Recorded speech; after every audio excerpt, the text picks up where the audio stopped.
Good morning, one and all. I am Dr. B. Chandrasekhar Reddy, lecturer in statistics, SR Government Degree College, Punganur, Chittoor district. Today, we continue the topic official statistics part 3. We already discussed official statistics part 1 and 2.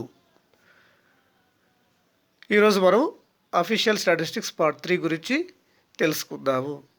ఇంతకుముందు మనం already official statistics part 1, official statistics part 2 గురించి discuss చేయడం జరిగింది. Official statistics part 1లో మన భారతదేశంలో ఉన్న వివిధ జాతీయ సంస్థలు కావచ్చు, జాతీయ స్థాయిలో అలాగే రాష్ట్రాల స్థాయిలో మన భారత ప్రభుత్వం ఎన్నో సంస్థలని ఏర్పాటు చేసి మన దేశానికి కావాల్సిన స్టాటిస్టికల్ డేటా కలెక్ట్ చేయడానికి వివిధ సంస్థలు ఏర్పాటు చేయడం జరిగిందని, అందులో భాగంగా మనము 2 ముఖ్యమైన సంస్థల గురించి మనం తెలుసుకోవడం జరిగింది. ఒకటి సెంట్రల్ స్టాటిస్టికల్ ఆర్గనైజేషన్ సిఎస్ఓ, రెండవది national sample survey organisation NSSO. వాటి నిర్మాణం ఎలా ఉంది, వాటి పనితీరు, వాటి యొక్క లక్ష్యాలు ఏవి, వాటిలో ఉన్న వివిధ విభాగాల గురించి మనం చర్చించడం జరిగింది. Now in this lecture we will discuss about national income, different concepts of incomes. ఈ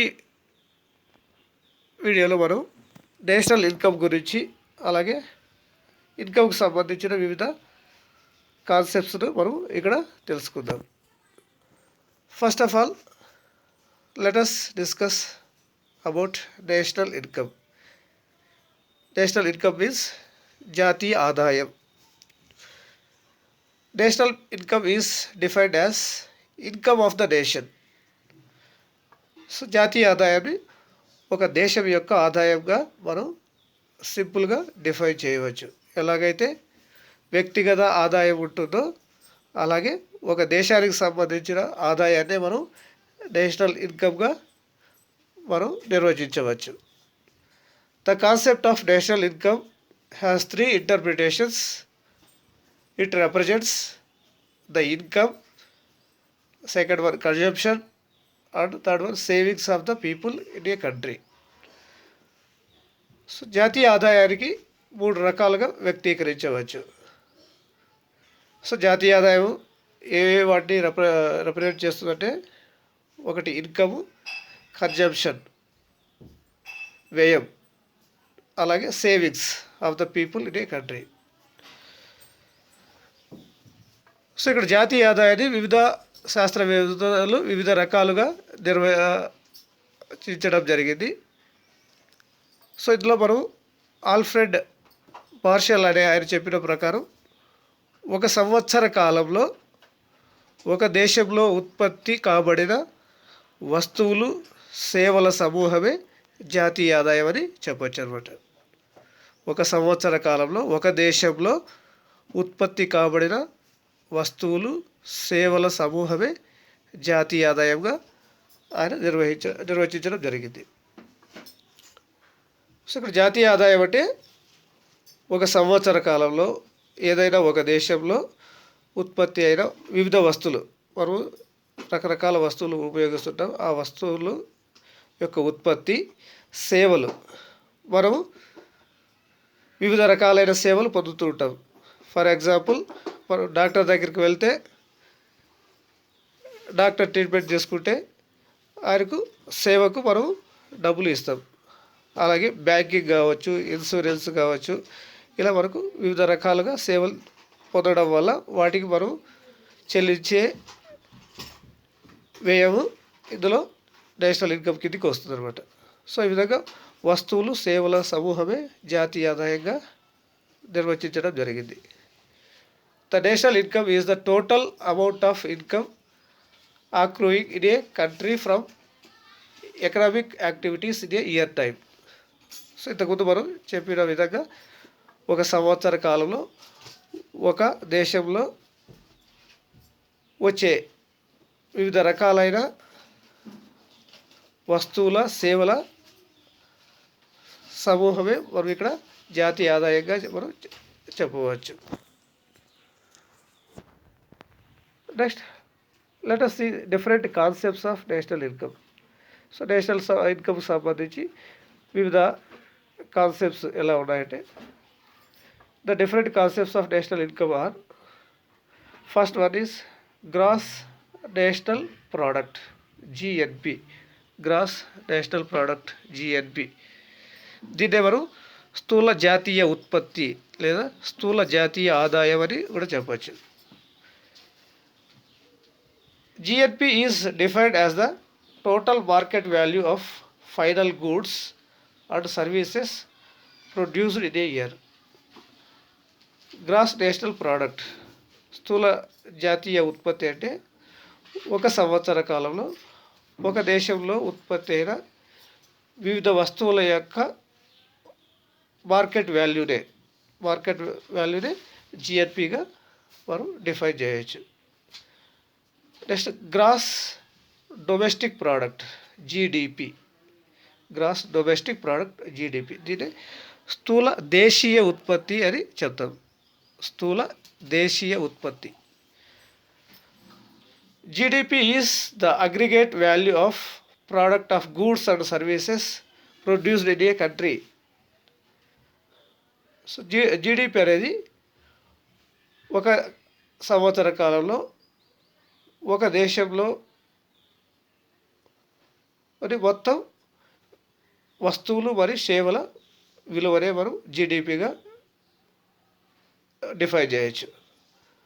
so GDP is equal to GNP minus income received from abroad.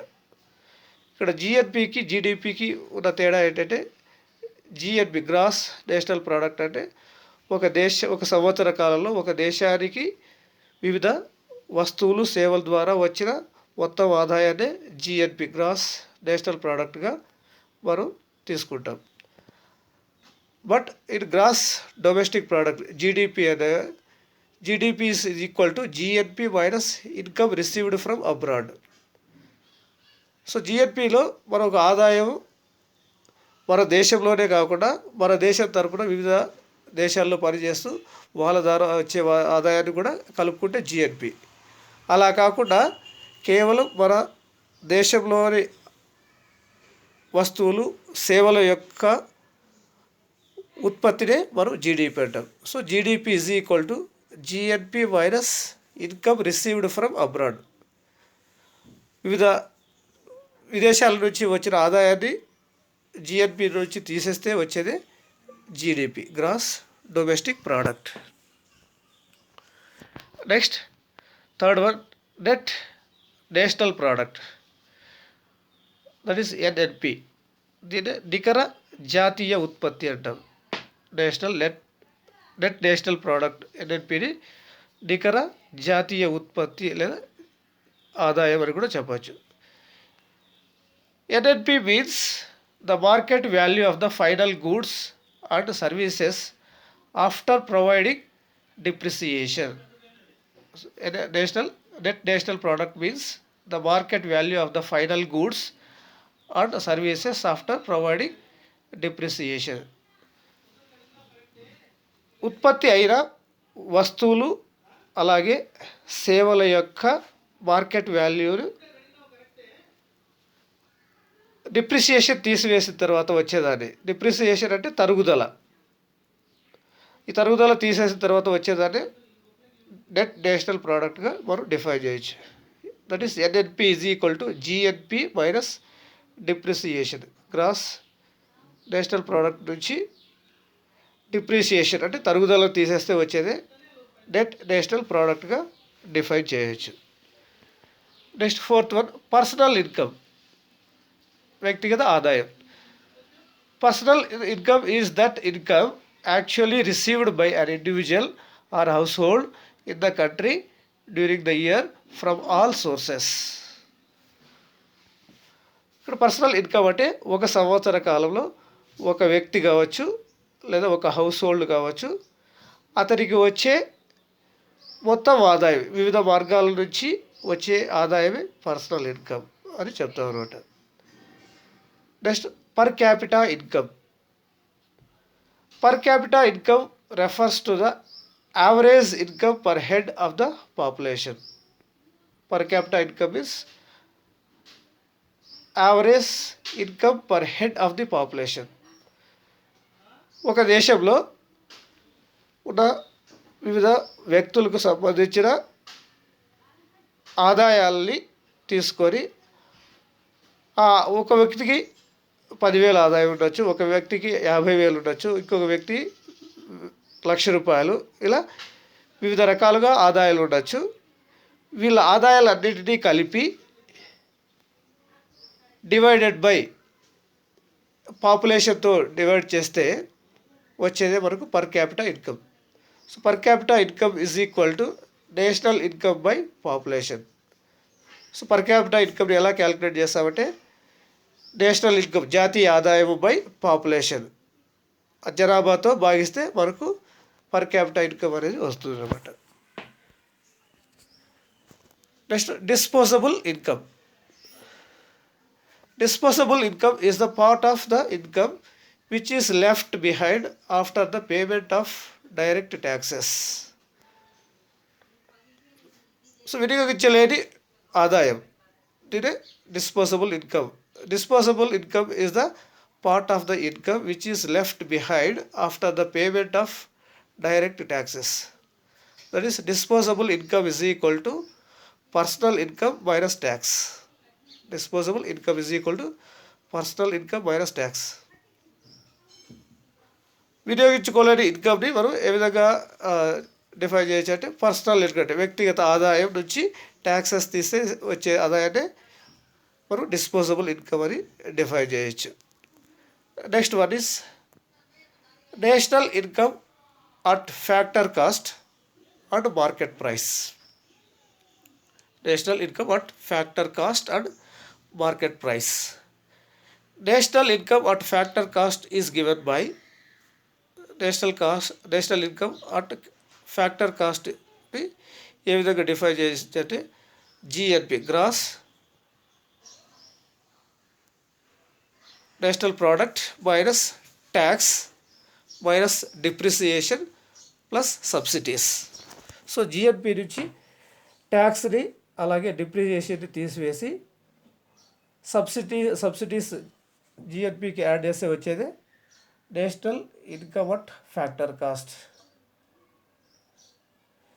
National income at market price is given by national income at market ప్రైస్ని ఏ విధంగా define చేయొచ్చు అంటే national income at factor cost plus tax plus depreciation minus subsidies.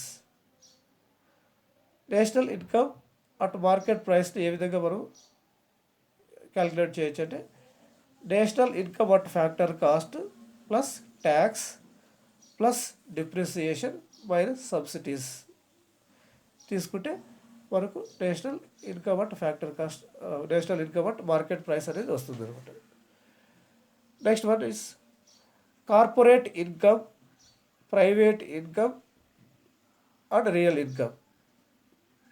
Corporate income, private income and real income గురించి చూద్దాం. Corporate income refers to the income and profit of A company. So corporate income refers to the income and profit of A company. So corporate income అనేది ఒక కంపెనీకి సంబంధించిన income మరియు ప్రాఫిట్నే corporate income అని చెప్తాం అన్నమాట. Next private income refers to the income received by private individuals from any source.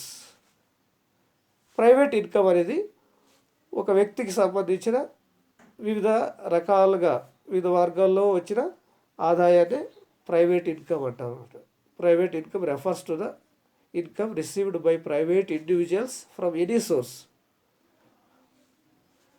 Next when the country's income is expressed in terms of constant prices or prices providing in base year is called as real income.